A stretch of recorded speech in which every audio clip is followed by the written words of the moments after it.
Alrighty. Hey all, this is AJ, Steven, Dr. Dan, and we have a special guest joining us from Brazil. His name is Gabriel, and just because of that, we are bringing episode 12 to the audience, focusing on news from Brazil. Whenever we say wrong things or incorrect things, or whenever we just present the propaganda articles, I'm hoping Gabriel can rectify and tell us to fuck off. So, Will do. Steven, what do you have from Brazil? Okay, I do have a couple things. One article much more substantial than the other. First one is on a study that is showing that a halt in deforestation is occurring in Brazil's Atlantic forest regions after indigenous communities gain titles to their territories. It's no secret that Brazil's rainforests are rapidly disappearing, and this accelerates climate change while harming the communities of those people who live there. There's a study published in the scientific journal PNAS Nexus, and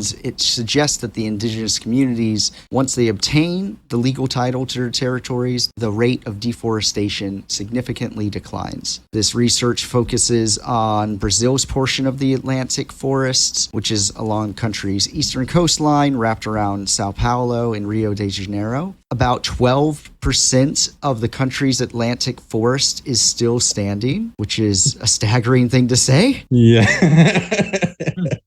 Yeah, that loss has alarmed human rights experts and scientists. I think it should alarm more people. The forest is home to dozens of indigenous communities. It provides clean water. It provides hydroelectric energy and food to the bulk of Brazilians' 214 million people. And it's also a sink for carbon dioxide, which is contributing to global warming. In these 129 indigenous territories throughout the Atlantic rainforests, from 1985 to 2019, 77 of those communities obtained a legal title to their lands, while 52 had not. Homing in on 73, which had received the title, the researchers showed that a significant difference between the rate of forest cover changed after receiving that title, and they refer to this as tenure. That amounted to an average of 22 hectares before the title was granted that was being lost. After the title was granted, that was only 3.3 hectares. It's quite a significant difference. That's about 7 times. That's a huge reduction in loss of this massive resource. So while this improvement is steady, it's modest, this study is showing that these forests held by the local communities fare better environmentally than when they're controlled by the government or private interests, which include corporations. The study also stands out because none of these territories that were examined by the researchers lying in extremely remote areas. That's usually the argument is, well, you get these benefits because you're in the middle of nowhere. The places examined are close to Sao Paulo and Rio de Janeiro, which are massive cities. It really does show that this is a lot more about the control and what the people do with that control that benefits the environment. Political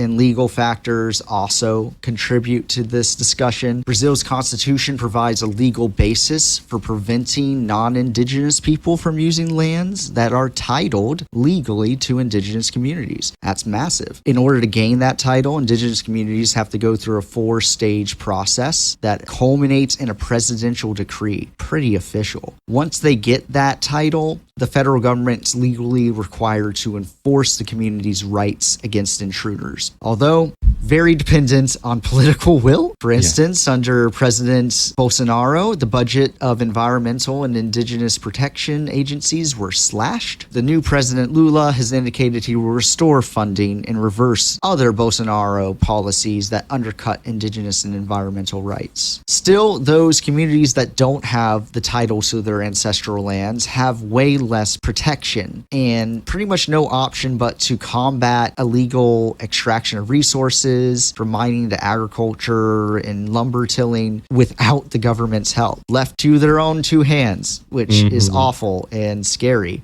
When indigenous communities have legal rights over their territories, they have a greater incentive to protect it. People are already living interdependently with the forest and relying on the ecosystem for subsistence and maintaining their cultural practices. Getting that formal title gives communities a degree of certainty that their investment is legally safeguarded. So it's not just them trying their best and hoping for the best. Their government standing behind them. Now, the study pointed to Brazil's history of colonization, which was highly concentrated along the country's Atlantic coast. The deforestation did not really take off until the 1970s, but the European settlers began it after arriving in the 16th century. The exploitation of the riches peaked in the 19th and 20th centuries. The proximity to urban areas hastened that trend. Like other colonial powers, Portugal based its legal ownership on what is now Brazil on the doctrine of discovery, which was a 15th century international principle grounded in the notion that colonist conquests were justified by the superiority of their own European and Christian culture. Non-European and non-Christian people were deemed savages that are incapable of self-government and in need of civilizing. Real racist stuff.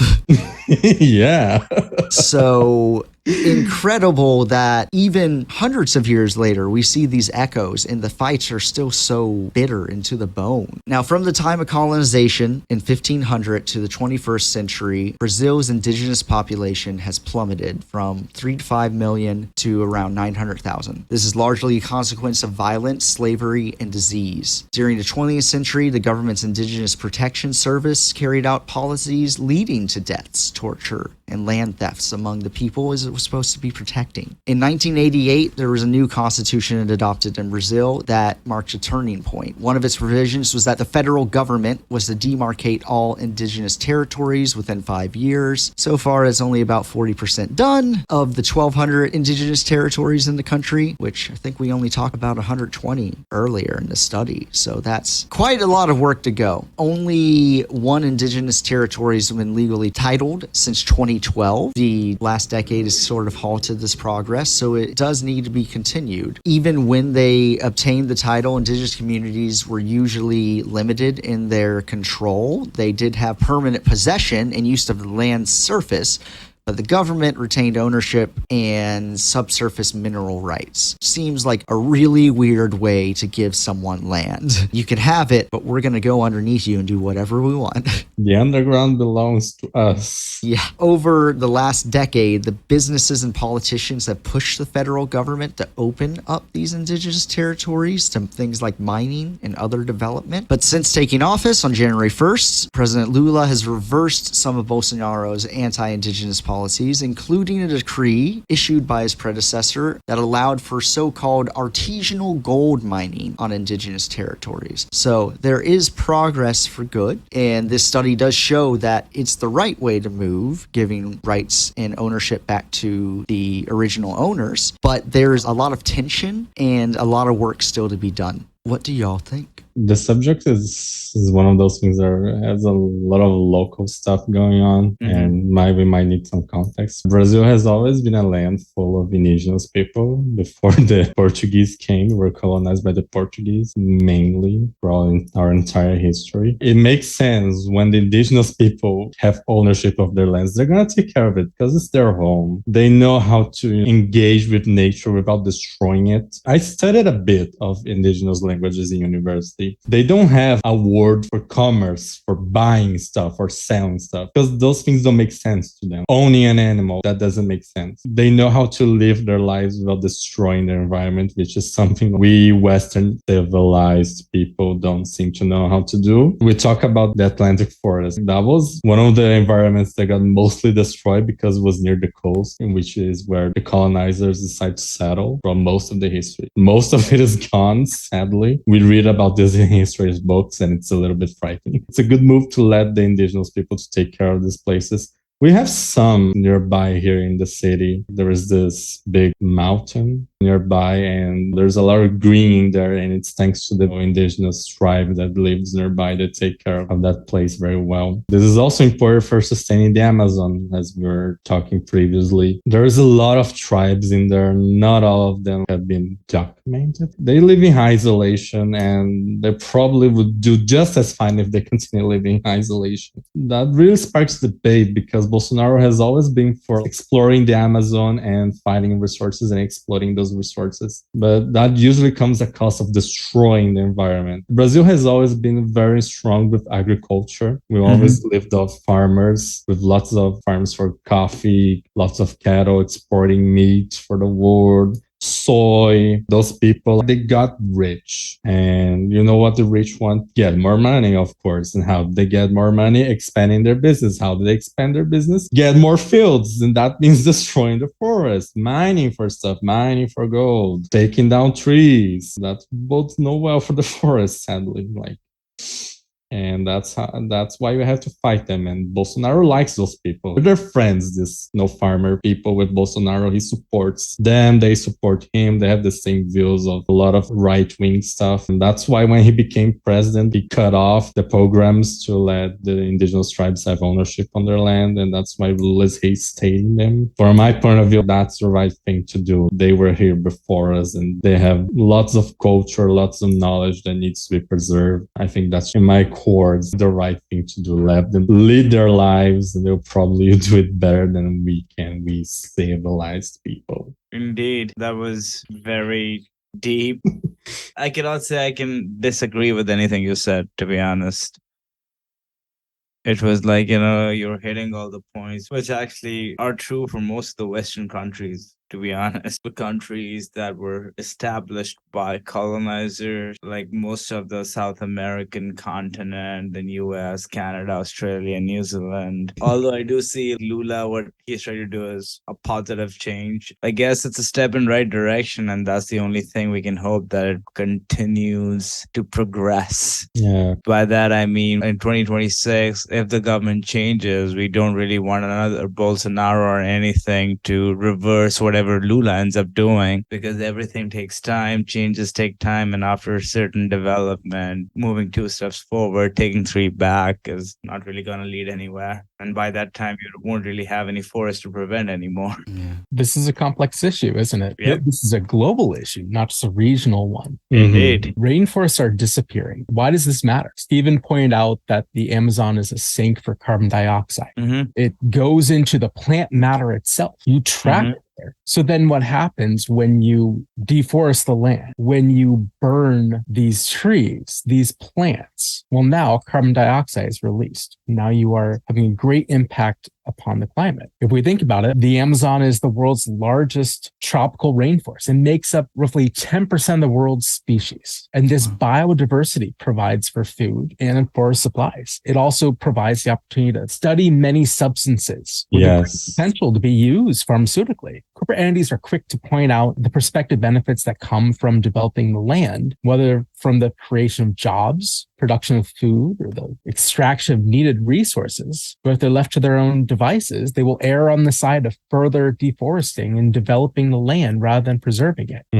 How can we be responsible about this, balancing the various interests at play? As seen in this article, deforestation rates have decreased when the indigenous people own the land. They are much better stewards of the land with greater constraints than if corporate interests were in charge. Yeah, I think there's a way to live in balance and in harmony with the world around you, whether it be people or nature. And then there's ways where you can live in competition with it. I think we need to get a lot further away from that, because there has to be a way to balance it where we can share the opportunities for expanding wealth while not getting rid of all the things that benefit us, like trees that store carbon dioxide. It's difficult to say that when in the US we already chopped down our massive forests. So who are we to tell Brazil what to do? But can say it was a mistake, but no planet B yet. Yeah, I think it all boils down to that. There's no planet B. We have to learn how to live with our environment. I'd say we have to learn with the indigenous people how to live with the environment, how to lead our lives without destroying things around us. We could certainly take advantage advantages of the rainforest, but we have to learn how to do so without turning into dust, burning stuff. That there is no way that this could go hand in hand with endless economic growth. This planet is limited. Everything we have here is limited. There is no such thing as endless economic growth, always growing. No, we have to stop this line of thinking. Start living with the planet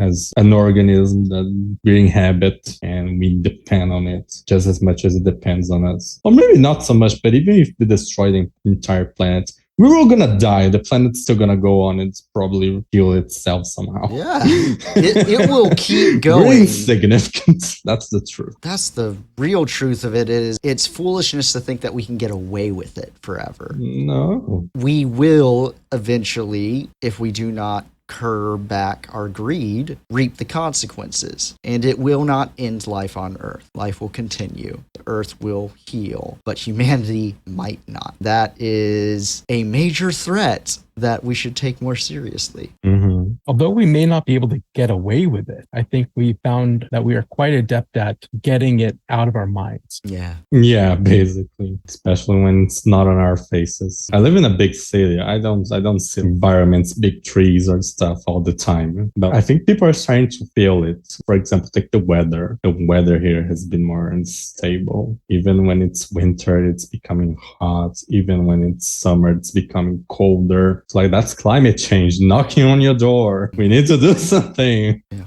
it's real. Wow. Happy to pivot into a kind of related article. We have Brazil expelling illegal miners from indigenous lands. So that's positive. There's been a major operation to drive out illegal miners from indigenous lands. Government officials burned a plane. They seized boats, weapons, and petrol used by miners in a remote region of the Amazon rainforest, which belongs to the Yanomami. Yeah, close enough.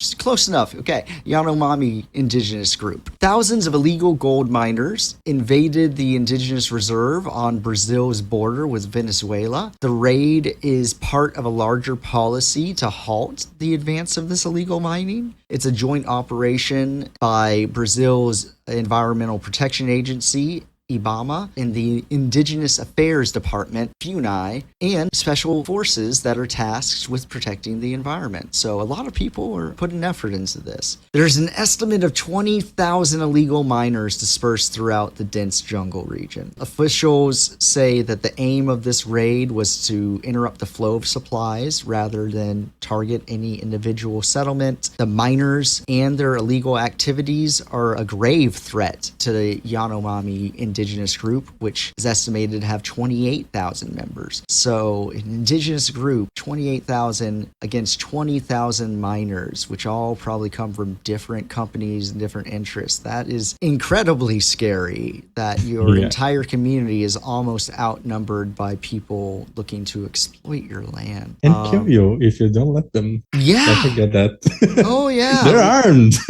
Oof, that's scary. Disease, violence, and environmental damages caused by this influx has triggered a humanitarian crisis among the Yanomami, resulting in deaths from preventable diseases and hunger for scores of children. 2 weeks ago, the government airlifted 16 members of the Yanomami group out of the jungle to treat them for malnutrition. Federal police just last month launched an investigation to determine if the previous government of Bolsonaro could face charges of genocide after Lula, who took office in January, said that the treatment of the Yanomami was a premeditated crime. Good question. Bolsonaro actively encouraged the economic development within the Amazon region, and violence there increased during his 4 years in power, with illegal miners opening fire on indigenous communities. Since the government started taking action, some illegal miners have been seen leaving the Yanomami lands. Marcio Estrini of the Climate Observatory said that it was key to find alternative employment opportunities for the miners, many of who are very poor. So this is their survival, I suppose. And he said if nothing's done, if those people don't have alternative incomes, they will end up coming back to the areas from which they have been expelled, and they will invade new ones. Justice Minister Flavio Dino said the federal government was working on a plan to support them. We're seeing some active attempts attempts made at reducing the amount of illegal miners in these indigenous lands, it appears to have been a violent and very unhealthy situation for everyone. And you have the other side of the equation is, why are these people doing it? Well, not only are they going after resources to exploit, they themselves are an exploited resource. So how do you essentially incentivize good behavior? Well, that's where the government has to step in and help them find work that actually helps out Brazil. What do y'all think? Something I want to understand. Who are these illegal miners? Are these people who are immigrating from Venezuela, like the article points out, near the Venezuelan border? And in order to drive them away, there is attacks happening on them, which are interfering with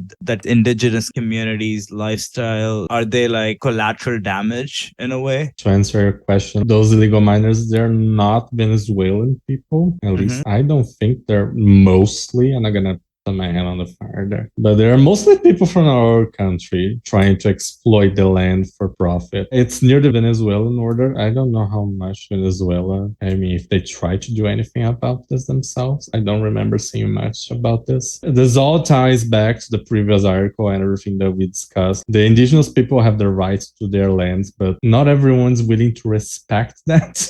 That's where the government has to step in, and Bolsonaro's government has not been doing their job, much on the contrary, incentivizing these people to go to do these things. What could they possibly do? They have to fend for themselves. But how do you fight people armed to their teeth with planes and boats and guns? It's a very horrible situation to be in. This kind of blew up in the country. This tribe, the Yanomami, children starving to death because they couldn't do anything about the situation. Like, they can't even gather resources from the forest because the rivers are polluted, the trees are going to be chopped down or burned. How these people are going to get food if their food is being destroyed? It's a horrible situation all around. I just hope we can get back on protecting them from these inhumane situations they've been subjected to. And there's also the other side of the issue. Who are these people doing this exploiting? Have they been hired by someone? Usually, yes. There's a big man behind this whole operation. It's not like I'm going to buy a bunch of guns myself, a boat, and say, hey, I'm going to go explore the